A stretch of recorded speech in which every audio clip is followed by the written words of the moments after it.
So there is a long-ish standing tradition at Beth Am that every so often-ish, I guess, we'll pause from our sort of regularly scheduled programming to offer an opportunity to ask questions of the clergy. Those burning questions of Jewish life or Jewish ritual or Jewish practice that maybe you've been carrying around all this time. I think it's been a little while since we've done one of these Ask the Clergy. Because we were outside. It was during COVID last time. It's been a while. Yeah, many years ago. So maybe there are some questions that you've been carrying around for the last few years, or maybe one just popped into your head as I said, Ask the Clergy right this very second. About not just any questions, you guys. Not just, but we're really focusing here: Jewish life, Jewish practice, Jewish ritual, something about services. Anybody have a question that they've been wondering about? Anybody been carrying something around that? Is there a burden that we can relieve you of in this moment? We have a microphone that we're gonna bring around, and we will do our best. Well, we saw this one first. I'm gonna come back. Maybe, you know what, Agam, will you do me a favor? Will you be the runner of the microphone when you see somebody's hand? And then, okay, so we've got to get it. Okay, good, thank you. Okay, so back there. There's two. Okay. You're going to hand it to the woman in the back left. Thank you. Left.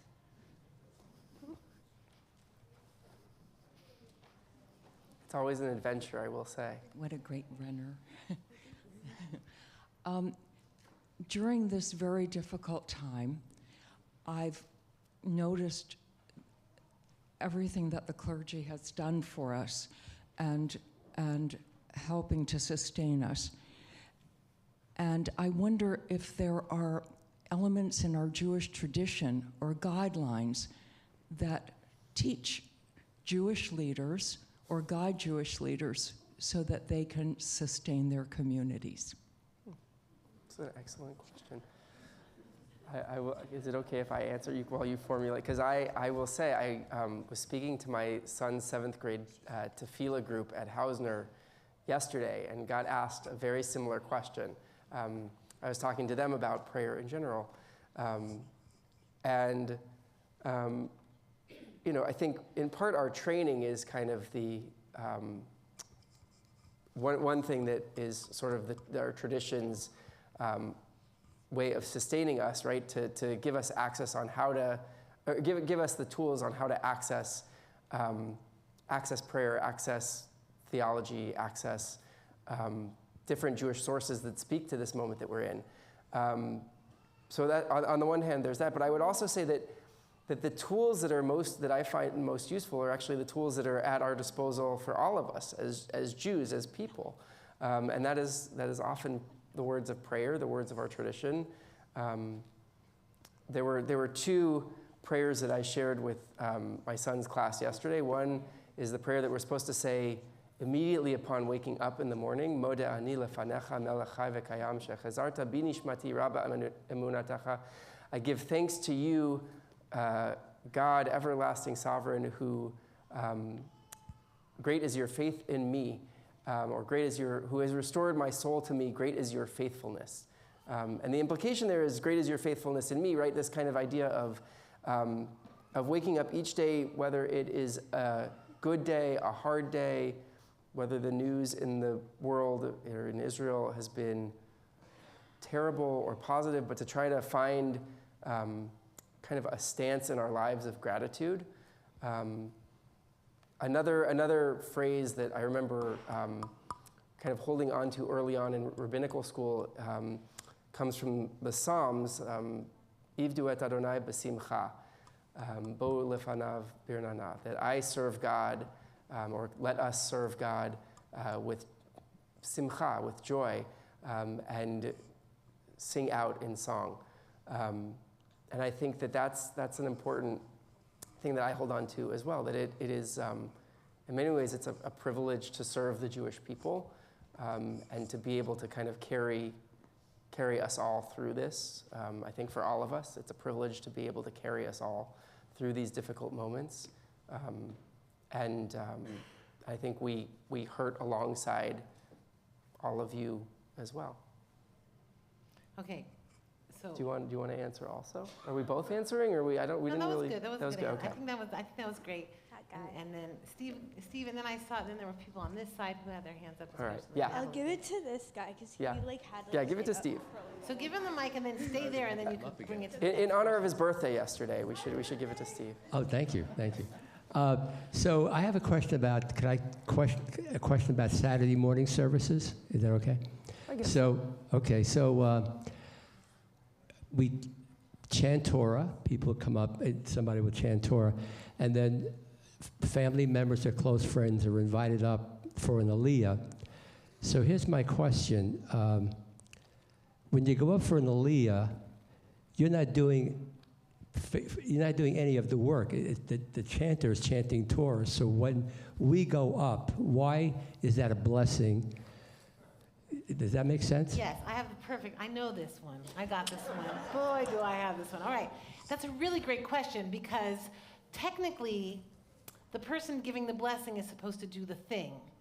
There is another instance of this, and that is when you circumcise your son. Luckily, we have a surrogate to take over the hard stuff. Tomorrow morning, our surrogate is going to be Agam. She has been practicing and studying the Parsha, so she has learned all of the aliyot. As you know, because you're a Torah reader, it takes a lot of, you usually need like a professional to do that. So, the person coming up for the aliyah makes the blessing while holding the Torah, and then, they take their talit, they touch the place. This is all a way of like showing that really, if it was an ideal situation, like back in the olden days when everybody did know how to read Torah, that was never the case, by the way. But if it were an ideal situation, you would then give the blessing and then chant your portion. Good? Is that done? You got That's an good. answer? I like that. We love the technical ones. I will say those are the best. All right, so we had some questions over here. Go.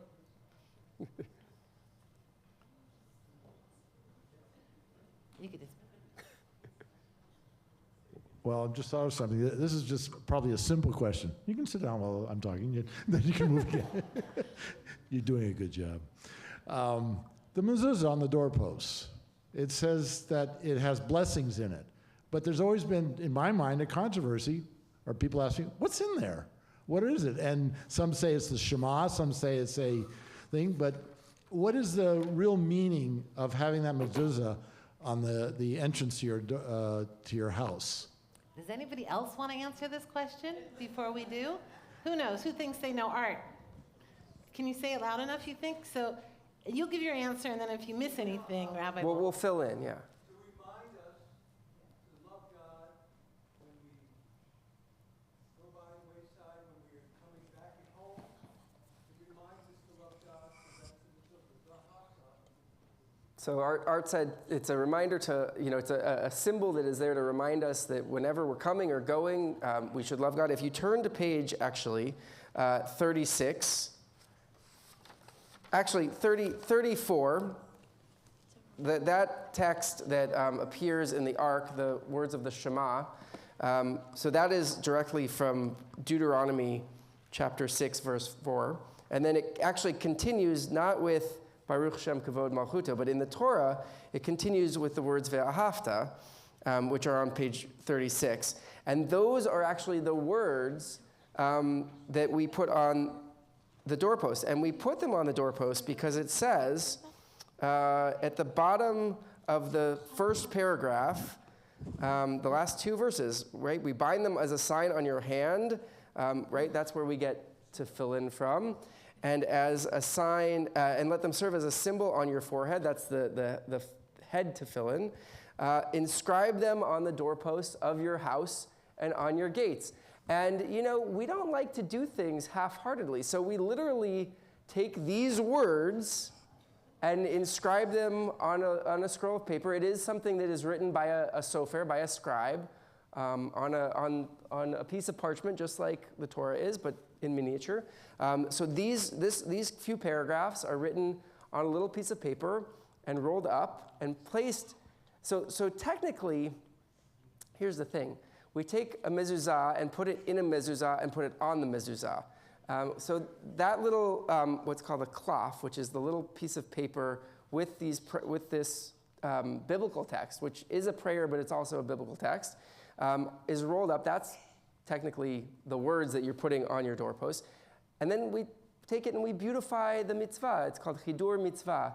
And we take a decorative container that we put it into. You could just put it in like a little plastic box or tape it to the wall almost, and that would, I guess, be kosher. Yeah, the page itself. Yeah. And just to clarify what Art said so beautifully, it's not just to remember that we love God, but how do we love God? Very specifically, by doing mitzvot. So it's like, unless that you are going in autopilot, when you're not, you should pay attention and bring some awareness, look at that mezuzah and say, oh my gosh, I'm a Jew and I have obligations out there. And when you come into your house and I have obligations in there, that it's a reminder to remember to do mitzvot and to be good. And I will say, one of the ways that what the cantor mentioned about not going on autopilot is there's a tradition that whenever you pass a mezuzah, you touch it and kiss it. Or some people kiss it and then touch it, as is your custom. But to kind of physically remind yourself what's in there, what's written there, what it's calling us to do, and how we're supposed to act in the world. All right, these are good. Keep them coming. Should we go to Okay, Lee, but, and also Natalie, you had your hand up. So Okay. maybe go We'll to that go- corner over there because they're being neglected. Thank Okay. you. And then you could come back to Lee after Zolman. Hagam, we just want to make sure you get your steps in before your bat mitzvah. Yeah, don't worry. Got it. Mitzvah points, indeed. In the Siddur, there's what I believe is a poem that says, "It is always Egypt." And Rabbi Martyr, I believe, taught us this, that we must refrain from going down to Egypt. And Ozzie Schwartz, who's the cantor at Park Avenue Synagogue, riffs on Taylor Swift in the Mika Mocha, "We are never going back to Egypt. We are never, ever going back to Egypt." So you know what the reference is about your boyfriend. Just got it. But I feel like it's always October 8th right now, and that's like being in Egypt. So I wonder what is the teaching about Egypt? Is it's always Egypt? We must not go back to Egypt. We must not go down to Egypt. I know the poem. Wherever we go, it is always eternally Egypt. That's right. It's The eternally way to Egypt. the promised land. I think the idea of Mitzrayim is sometimes described. Do you mind if I say this? Go. If you take apart the word Mitzrayim is Egypt in Hebrew, but if you take it, it could also be seen as like Mitzar Yam, from a narrow strait or a narrow passage. That we think of Egypt as this very squished place, and I think the point being that we always are going in and out of times in our life when we feel squeezed like that. But while you're in the midst of that squish, while you're feeling so pressure from all over, you have to say to yourself, and I sometimes do this when I'm in it, I say, "Sweetheart, you're gonna get out of this. There's gonna be a time when we are gonna get out, and that is part of what it means to be in it, that we're gonna get through." And you could call yourself sweetheart too, just like that. That's what I did mean with the meaning of Mitzrayim, to be in a narrow place in the straits. But that's what it feels like now, and that's what I wondered what the meaning is if we are always in Egypt. Well, yeah. I mean, I think this is part of why we have some of these prayers, or Passover, frankly, right? We're always kind of imagining ourselves, or sort of imagining ourselves back into that experience of slavery.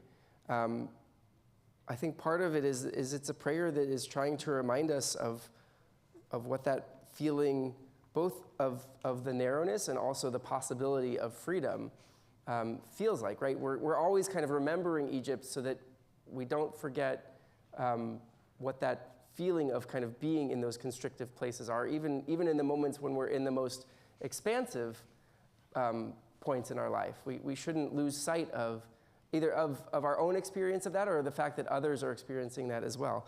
The interesting thing about this reading, it's kind of a poetic setting. If you actually look, this is a bonus fact. If you look in the back of your prayer book, if you're ever wondering where on the left side of the page the left side of the spread, where some of these readings and prayers and poems come from in the English. Starting on page 383, there's actually an index of what the sources are for some of these readings that we offer, readings of poetry.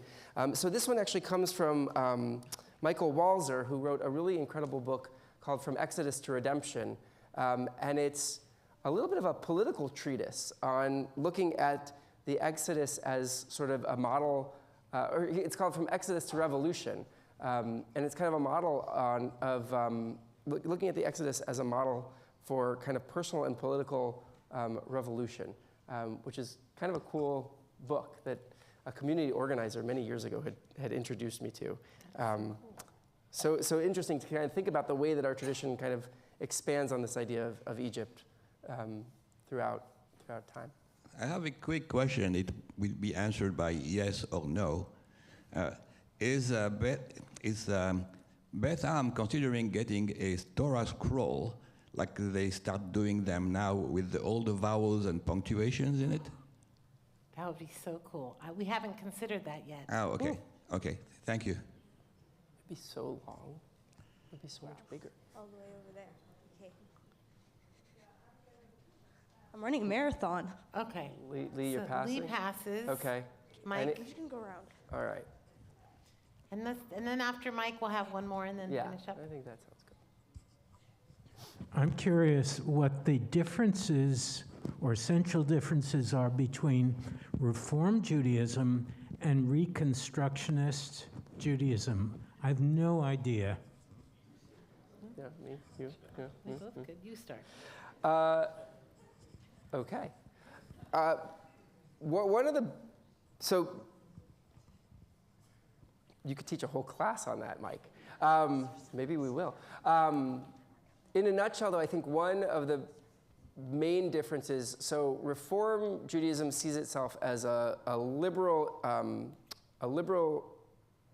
halachic movement, right? So we have a liberal interpretation of Jewish law, and kind of the idea of like choice through knowledge is really central to Reform Judaism, right? That we study tradition and make choices based on what is meaningful for each of us as individuals, and our individual practice might differ from person to person in this room. One of the things, I guess the sort of key point about Reconstructionist Judaism is the founder of Reconstructionist Judaism was Rabbi Mordechai Kaplan, who talks a lot about the idea of like Judaism as a civilization. And one of the things that, and the notion there, in part like the definition is kind of in the title, right? The Reform movement wanted to kind of reform Judaism. Reconstructionists, and they actually call themselves now reconstructing Judaism as kind of an active verb, right? Is kind of what is the Judaism that we want to reconstruct? And there's a notion not just of Jews as a civilization, but also kind of a de-emphasizing of the idea of chosenness as well. But also kind of, I think they're also fairly similar in the way that they embrace tradition and sort of reinterpret traditional practices or traditional prayers or traditional ideas for kind of a modern audience based on our modern ethics and morals and mores as well as a society. I don't know. Yeah. Yes. Yeah. And what you emphasize that this de-emphasis of chosen people, so that they're more universalist, but that Jewish people particularly, this is the way that we connect to our heritage and to God, which is also less defined in Reconstructionist. So they even changed the Torah blessing to, instead of saying, they say Asher Bachar Banu Im Kol Ha'amim, instead of Mi Kol Ha. It's a very switch. So that you have chosen us with all the other nations, which is a really nice little. As opposed to from all the other nations. You've chosen us from all of the other nations. So they really, with just a flip of the Hebrew, they change it. Anyways, there's a lot of Reconstructionist thought in our prayer book So you could be a very happy Reconstructionist Jew and I think be at our congregation. Okay, this will be the All last right. one then. Yeah, all right. That's right. Janet. Janet gets the last. Hi. What about the practice of putting prayers on graves of famous people, or even in the wall? Is this sort of idolatrous in one level? I haven't heard, what do you mean prayers on Well, gravestones? little pieces of paper that people put on graves. You'll see that in Europe, you'll see it in Israel. Oh. I know the tradition of putting a note in the kotel, and that seems acceptable. Do you Yeah. have is there any prohibition against that? I don't think so. I mean, I think, generally speaking, something that doesn't necessarily, there's a way of kind of shorthand writing the name of God as opposed to like putting Yud Hey Vav Hey on a piece of paper like that. In theory, like anything with Yud Hey Vav Hey, right, which is sort of like the formal name of God, is supposed to be buried. But outside of that, usually if something's printed, that seems kosher to me.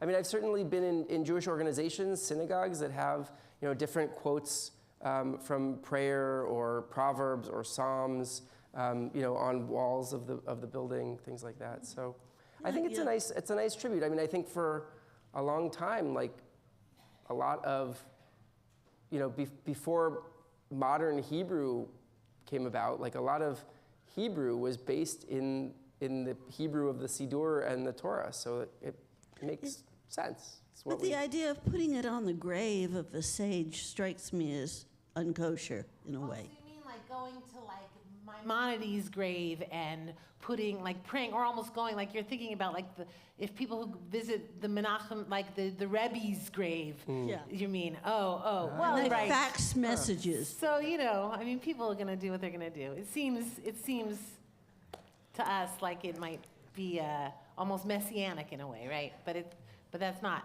I don't think they consider it that way. Yeah, I don't think there's anything question. explicitly prohibiting in there. All right, good questions. Keep thinking on them someday.